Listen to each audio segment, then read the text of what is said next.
हाँ दुकान लगा दी भाई।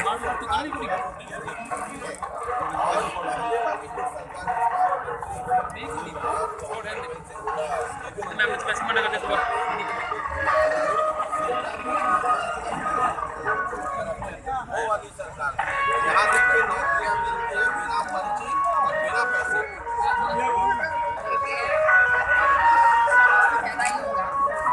लेकिन सच्चाई आज है, आप देख लीजिए, बार बार मैंने ये मुद्दे उठाए हैं विधानसभा में। गुड़गांव के अंदर इतनी सारी जमीन, मानेसर के अंदर इतनी सारी जमीन, सारे इतने बड़े बड़े घोटाले सारे हमने विधानसभा में उठाए। माइनिंग के घोटाले जिसके अंदर बड़े बड़े मंत्री उसके अंदर की संलिप्तता है। फिर जो है नौकरियों के ऊपर जो है इनके जो चेयरमैन साहब हैं उनके बेटे के ऊपर सारे लगे हैं। तो ये तो सारा कुछ भाग देते हैं, समझ गए ना, और करने में कोई कसर इन्होंने छोड़ नहीं रखी।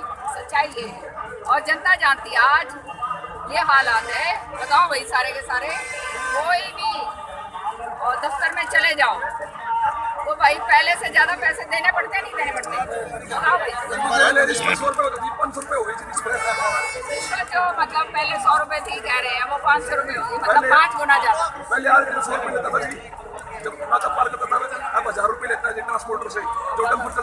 तो ये हाल इस बीजेपी ने दिए हैं, महंगाई इतनी कर दी, आदमी का बसर करने का कोई वो रहा नहीं। अब ये रेडी वाला है बेचारा, सारा का सारा धंधा चौपट कर दिया। ठीक है, आप लोग जो कहती हैं वो मान लिया कि आप कांग्रेस की हैं, आईएनएलडी वाले अपनी बात करते हैं, जेजेपी वाले, हर पार्टी अपनी अपनी बात करती है।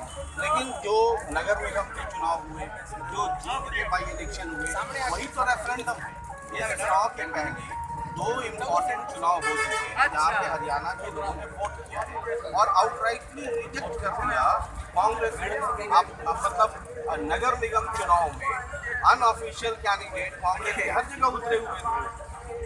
देखो, कांग्रेस ने स्पष्ट करा कि हम चुनाव जो है छोटे चुनाव में नहीं लड़ सकते। ये तो बार बार ये बात कह के बढ़ावा देने वाली बात है। कांग्रेस अनऑफिशियल कैंडिडेट तो थे ना सबके। कांग्रेस ने जब हमने फैसला करा था कि हम चुनाव किसी भी उस पर सिंबल पे नहीं लड़ेंगे, हम नहीं लड़ते। कांग्रेस कोई भी छोटे चुनाव जो है वो सिंबल पे नहीं लड़ती, नंबर 1। अब कौन किसने कहाँ समर्थन दिया, क्या हुआ, वो बात अलग है, कहानी वो उनसे पूछो जिसने दिया। हमने तो दिया नहीं, हम तो उनमें से थे जिन्होंने तय करा था कि सिंबल नहीं दिया जाएगा और नहीं दिया। दूसरी बात कि ये जो भी है, अब जैसे झील का चुनाव उपचुनाव जो होता है उसके अंदर मुद्दे अलग होते हैं। उपचुनाव के अंदर जो है जो सत्ता पक्ष होता है, जो सरकार होता है, उसका बहुत अहम रोल होता है और हर तरीके से आप जानते हो ये हुआ है। ये सारे आप इतिहास निकाल कर आप देख लो, उपचुनाव जो है वो सरकार की एक प्रतिष्ठा का सवाल बन जाता है और वहाँ पे हर तरीके के साम दंड भेद सारा कुछ जो है उसके अंदर चलाया जाता है। तो उसके नतीजे जो हैं, उसके नतीजे पे आम चुनाव के नतीजे जो हैं उनको आप यूपी में चुनाव हुए थे बाई इलेक्शन, सीएम और डिप्टी सीएम हार गए थे, पड़ोसी राज्य है वहाँ। तो अब ये पापों की जहाँ सरकार होगी ऐसे ही हाल होना अच्छा होगा। खट्टर साहब बहुत कॉन्फिडेंट कहते हैं कि मैं लगातार सर्वे करवाता हूँ, लगातार लोगों के बीच में रहता हूँ, कांग्रेस का कोई वजूद नहीं है। Point number 1।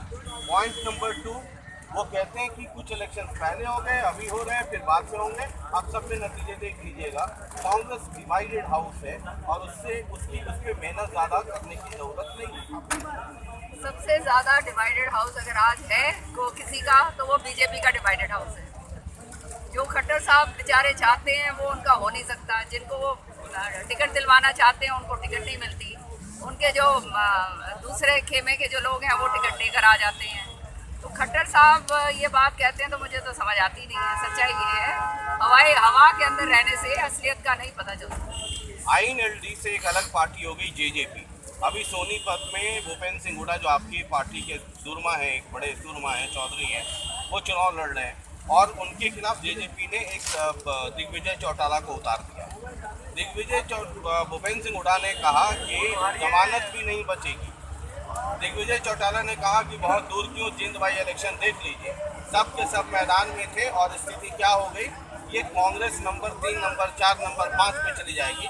कंपटीशन तो अब कांग्रेस और आईएनएलडी का है। ये जो पार्टी है जो दो भागों के अंदर बढ़ गई है, इनका अस्तित्व नहीं रहने वाला आने वाले समय में, और इसीलिए ये लोग इस बात के लिए बहुत जोर दे रहे थे कि किसी ना किसी तरह से इनका समझौता कांग्रेस के साथ हो जाए, जो हमने होने नहीं दिया। आप समझ रहे हैं, अगर इनके अंदर इतना दम कम ये था तो फिर ये क्यों ये समझौता करने की बात कर रहे हैं? मतलब आईएनएलडी जो ये है, आईएनएलडी और कांग्रेस का जो परफॉर्मेंस दिन में रहा, जेजेपी के लोग कह रहे हैं कि उनका आपके साथ गठबंधन हो गया, चलिए वो एक अलग कहानी है। वो ये कह रहे हैं कि अब तो तीसरे चौथे नंबर के लिए कांग्रेस लड़ रही है। वो तो कहेंगे, उनका तो कहना बनता है, क्योंकि वो खुद जान चुके हैं कि इनकी लड़ाई अब आपस में एक दूसरे को मारने की। आप समझ रहे हैं, कार्यकर्ता भी ये समझ चुका है कि अब कार्यकर्ता का भी कुछ होने वाला नहीं है। जो कार्यकर्ता, मेरे को तो तकलीफ होती है ये देखकर कि जो कार्यकर्ता इनके साथ इतने सालों से जुड़ा हुआ है, उसको अब सामने नजर आ रहा है कि भाई कोई राज आना नहीं है, सामने भागीदारी उनकी होनी नहीं है, इसलिए टूट टूट के सारे हमारे को ज्वाइन कर रहे हैं। आपने देखा खुद चाय हो रही है, सारा कुछ हो रहा है। तो कार्यकर्ता को ही समझ में आ गई है कि इनकी लड़ाई तो आपस की जो है, आपस के बंटवारे की लड़ाई है। समझ गए, ये कोई अपने राज की लड़ाई तो लड़ ही नहीं रहे हैं, ये तो अब आपस की, भाई किसके पास ज़्यादा आएगा किसके पास कम आएगा, ये लड़ाई हो रही है। एक मसला और है, अरविंद केजरीवाल ये कहते हैं कि अगर मोदी को रोकना है तो दूसरे तमाम लोगों को एक हो जाना चाहिए। अरविंद केजरीवाल कहते हैं, लगातार उनके लोग कहते हैं कि हमने बहुत कोशिश की कि जो एंटी बीजेपी खेमा है वो सब सुनाई हो जाए, ताकि जो बिखराव है वोट का एंटी बीजेपी, उसे रोका जा सके। लेकिन लगता है कि राहुल गांधी बीजेपी को और मोदी जी को मदद ही करना चाहते हैं। देखिए, हरियाणा में कोई भी और पार्टी का वजूद नहीं है, और मैं हरियाणा के संदर्भ में ही बात कर सकती हूँ। ये सारे लोग जानते हैं, कोई जनाधार नहीं है। और अब कौन कहाँ क्या कह रहा है, चुनाव का मौसम है, सब अपने अपने हिसाब से बात करेंगे, आप जानते हैं इस बात को। तो ये तो हर एक चुनावी जो है, जो चुनाव लड़ रहा है वो अपने हिसाब से बात करेगा। ये तो लोगों को परखना है कि कौन ऐसा है जो ईमानदार है, जो काम करने वाला है, कर्मठ है, और जो मुँह अपनी ज़बान का पक्का है, जो करता है और जिसने करके दिखाया है, तो वो उसको आगे आप रखोगे तो आगे इलाके का और लोगों का भला होगा। और खाली जुमलेबाज अगर आ गए और कोई ये कहता है कोई वो कहता है, कहने पर अगर जाओगे और वोट खराब करोगे तो 5 साल अपनी बर्बादी के अलावा और कुछ नहीं मिलना।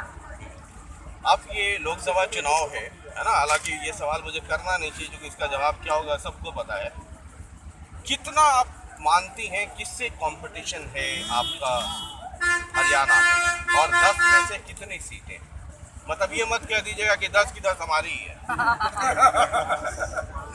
देखो, भिवानी महेंद्रगढ़ में काम कर रही हूँ, और आपको एक बात मैं बताना चाहती हूँ, ये हमारा घर है, हमारा परिवार है, और हम परिवार की तरह यहाँ पे काम करते हैं। चौधरी बंसीलाल जी का कर्म क्षेत्र है, उनका जन्म क्षेत्र है, और लोगों का बहुत मान सम्मान जो है उनके साथ जुड़ा हुआ है, और हमारे साथ हम अपनी तरह से हम अपना काम करते हैं। लोगों को काम करके हमने दिखाया। श्रुति चौधरी जब यहाँ पर MP थी तब उन्होंने गांव-गांव के अंदर जो है पानी का काम करा, करोड़ों रुपए का जो है हर एक गाँव के अंदर वाटर टैंक दिए, नौकरियां उसने दिलवाई जो श्रुति से हो सकता था। जो as a member of parliament NCR के अंदर जो है हमारा पूरा भिवानी महेंद्रगढ़ को उसने जुड़वाया, बड़े बड़े काम करे। चौधरी बंसीलाल जी के नाम की यूनिवर्सिटी उसने बनवाई, कॉलेजेस स्कूल जो है उसने बनवाया। अब यहाँ बहल ब्लॉक के अंदर एक कॉलेज की रजामंदी उसने करवा दी, लेकिन और 2.5 करोड़ रुपए भी दिलवा दिए। दुर्भाग्य की बात यह है कि लड़कियों का कॉलेज है और वो ये सरकार, बीजेपी की सरकार ने आज तक उसके ऊपर एक ईंट नहीं लगाई। तो ये सारे लोग जानते हैं कि ये परिवार जो हमारा परिवार है, मैं और श्रुति हैं, हम काम करने के लिए आए हैं खाली, और काम हमारा ध्येय है, और हमारे को मजबूत करेंगे तो हम आगे मजबूती के साथ अपने कार्यकर्ताओं को आगे बढ़ाते हुए इलाके को बढ़ाएंगे। ये भिवानी महेंद्रगढ़ में जो आपका परिवार है, आप और श्रुति, मैं तो आपको अभी नारे लग रहे थे, आपकी गाड़ी में भी लोग कह रहे थे कि भावी मुख्यमंत्री का स्वागत कीजिए, है ना? मतलब सही है? अभी मुख्यमंत्री बोल रहे थे ना आप लोग, हैं? बनेंगी भी, हैं? हाँ, तो अगर बनेंगी तो मैं तो फिर 10 का लेखा जोखा आपको देना होगा ना।